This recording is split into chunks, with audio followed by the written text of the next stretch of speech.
Cette vidéo peut changer votre façon de comprendre qui vous êtes. Imaginez un instant que vous vous réveilliez demain et découvriez que pendant la nuit, une seule cellule de votre corps a été remplacée par une cellule complètement nouvelle.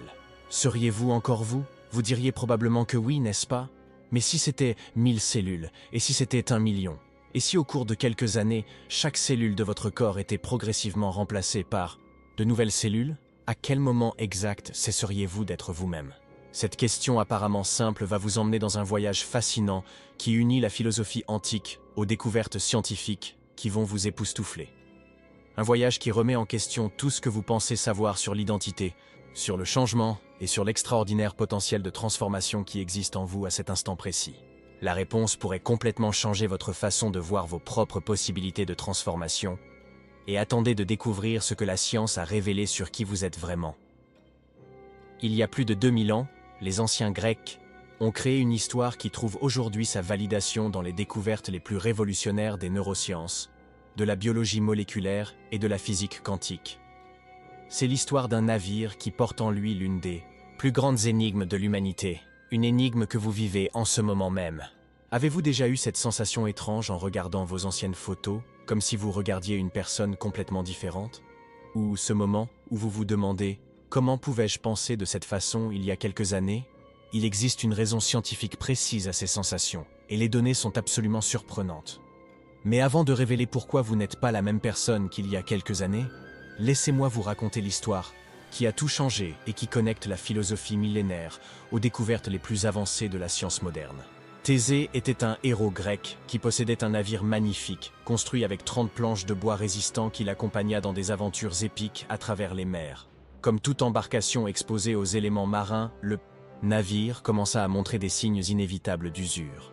Le sel de mer corrodait lentement les bois, le soleil fendillait les surfaces, et les navigations constantes créaient une usure mécanique des matériaux. Thésée, étant prudent, ne pouvait permettre que son navire se détériore. Alors chaque fois qu'une planche était trop usée, il s'arrêtait au prochain port et la remplaçait par une nouvelle. Le processus se déroulait progressivement, une planche ici, une autre là. Les années passèrent, et planche par planche, chaque morceau original du navire fut remplacé. Arriva le moment où il ne restait plus un seul atome de l'embarcation originale. Toutes les 30 planches avaient été échangées contre des pièces complètement neuves. Voici la question qui connecte la philosophie antique à votre vie.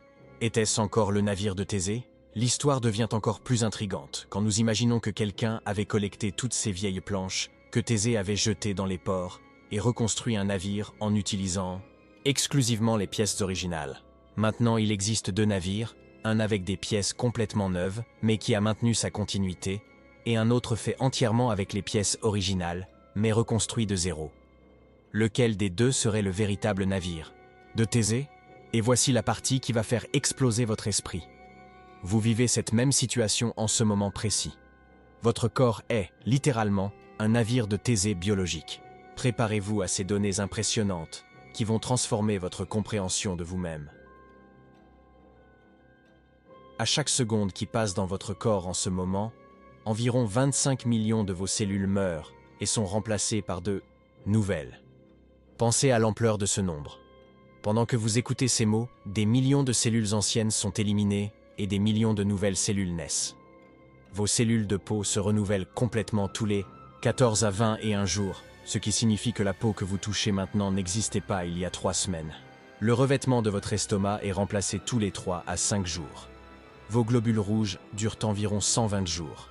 Et même vos os, qui semblent si solides et permanents, se remplacent complètement tous les 7 à 10 ans grâce à un processus appelé remodelage osseux.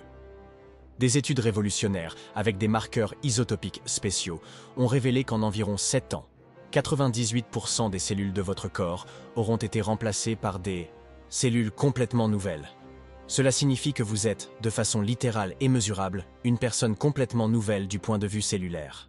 La personne que vous étiez il y a une décennie partage moins de 2% de la matière physique avec qui vous êtes aujourd'hui. Cela nous amène à une question fascinante qui unit science et philosophie. Si vous changez complètement, tous les quelques années, qu'est-ce qui maintient exactement votre identité? Qu'est-ce qui fait que vous continuez à être vous? D'ailleurs, si ce contenu vous surprend jusqu'ici, mettez un like maintenant. Cela nous aide à apporter de la vraie science à plus de personnes. Et si vous voulez recevoir plus de vidéos comme celle-ci, abonnez-vous à la chaîne, maintenant. Oui, revenons à la question. Qu'est-ce qui fait que vous continuez à être vous? La réponse se trouve dans votre cerveau. Et ce que les scientifiques ont découvert va changer votre perspective sur le changement pour toujours. Des chercheurs utilisant les techniques de neuroimagerie les plus avancées ont fait une découverte fascinante. Bien que vos neurones individuels puissent mourir et être remplacés au fil du temps, les réseaux de connexion entre eux maintiennent des structures complexes qui préservent qui vous êtes. Ces connexions forment des patterns spécifiques qui stockent vos souvenirs, votre personnalité, vos habitudes et votre façon unique de traiter le monde. C'est comme si votre cerveau était une symphonie extraordinairement complexe où les notes individuelles changent constamment, mais où la mélodie persiste et évolue. Votre identité n'est pas stockée dans les composants physiques individuels, mais dans l'organisation dynamique entre eux. Les neuroscientifiques ont identifié des réseaux neurospécifiques qui maintiennent des patterns cohérents même quand les neurones qui les composent sont renouvelés. Vous êtes essentiellement un pattern d'information sophistiqué qui se maintient à travers l'échange constant de matière et d'énergie avec l'environnement. Mais voici où cela devient vraiment intéressant pour votre vie pratique, et où la science moderne révèle des possibilités que nos ancêtres n'imaginaient même pas. Si vous comprenez que votre identité est un pattern dynamique maintenu à travers le changement constant, alors vous avez beaucoup plus de contrôle sur votre propre évolution que vous ne l'avez jamais imaginé. La neuroplasticité, qui est la capacité extraordinaire du cerveau à se remodeler physiquement, a montré des résultats qui jusqu'à il y a quelques années semblèrent de la science-fiction. Considérez ces exemples impressionnants qui ont été documentés avec précision scientifique. Quand les musiciens pratiquent intensivement, les régions cérébrales responsables du contrôle fin des doigts grandissent et s'étendent littéralement. Cela a été mesuré avec une précision millimétrique en utilisant les techniques de neuroimagerie les plus avancées. De même, les chauffeurs de taxi de Londres, qui passent des années à mémoriser les cartes incroyablement complexes de la ville, développent un hippocampe, la région responsable de la mémoire spatiale, physiquement plus grand que la moyenne de la population. Leurs décennies de navigation dans les rues labyrinthiques de la ville ont littéralement remodelé l'architecture de leur cerveau. Ce n'est pas une métaphore, c'est un remodelage physique mesurable de votre cerveau. Et voici la partie qui peut révolutionner votre vie. Votre cerveau a été littéralement conçu par l'évolution pour le changement. Des concepts comme « j'ai toujours été comme ça » ou « je ne peux pas changer » contredisent complètement ce que nous savons sur votre fonctionnement. La science a découvert quelque chose d'encore plus impressionnant. Vos expériences altèrent littéralement vos gènes. Pas la séquence d'ADN, mais comment ils fonctionnent. Un processus appelé épigénétique. Chaque expérience significative, chaque nouvel apprentissage, chaque changement de perspective reconstruit des connexions dans votre cerveau.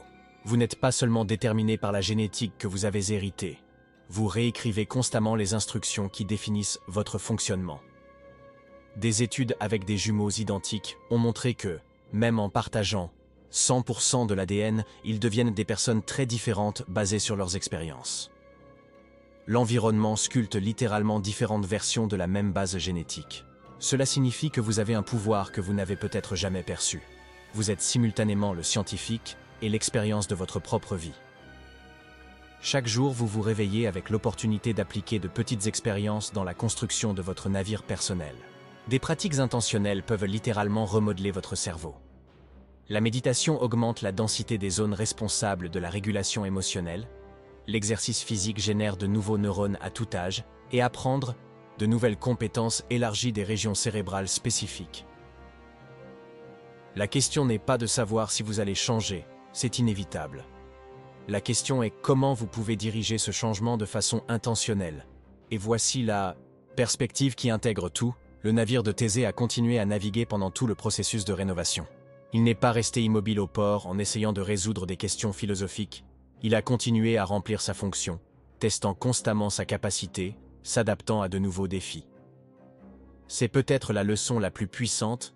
L'identité n'est pas quelque chose que vous découvrez à travers l'introspection, mais quelque chose que vous construisez à travers l'expérimentation et l'action.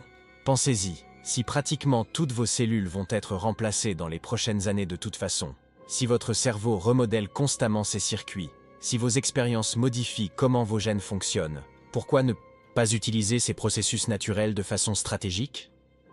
Le paradoxe du navire de Thésée éclairés par la science moderne, nous montrent que le changement dirigé n'est pas seulement possible, mais biologiquement favorisé.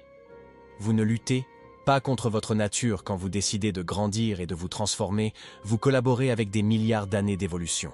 Être différent ne signifie pas être moins authentique, cela signifie être plus aligné avec ce que la science révèle sur la nature dynamique de l'identité humaine. Alors, la prochaine fois que vous sentirez une résistance au changement, souvenez-vous, cette résistance contredit votre propre biologie. Vous avez été littéralement conçu pour l'adaptation et la croissance. Maintenant, je veux que vous vous arrêtiez un moment et considériez quelle expérience pourriez-vous faire pour tester un changement que vous voulez implémenter? Quel domaine de votre vie voulez-vous remodeler, sachant que votre cerveau attend exactement cette opportunité? Ce ne sont pas des questions abstraites, mais des opportunités d'appliquer des découvertes scientifiques pour accélérer votre propre développement. Parce que quand vous combinez la curiosité avec l'action basée sur des preuves, la vie devient un laboratoire fascinant de possibilités. Si ce contenu a changé votre perspective sur l'identité et le changement, partagez-le avec des personnes qui bénéficieraient aussi de cette intégration entre science et développement personnel. Abonnez-vous à la chaîne pour continuer à explorer comment les découvertes scientifiques peuvent être appliquées pour optimiser l'expérience humaine. Parce que la connaissance n'est que le commencement.